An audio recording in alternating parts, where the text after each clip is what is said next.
राज्य में बुधवार कोरोनार 21 जन आखि बुझिछंती।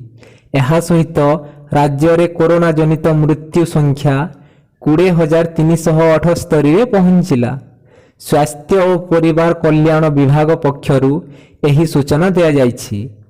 21 मृतकों मध्यरु कलाहांडी जिल्लार सर्वाधिक 3 जनक मृत्यु होइथिबा बेले खोर्धा, कोरापुट, मयूरभंज, संबलपुर और सुंदरगढ़ जिल्लारू 2 जन लेखाएं प्राण हराइछंती।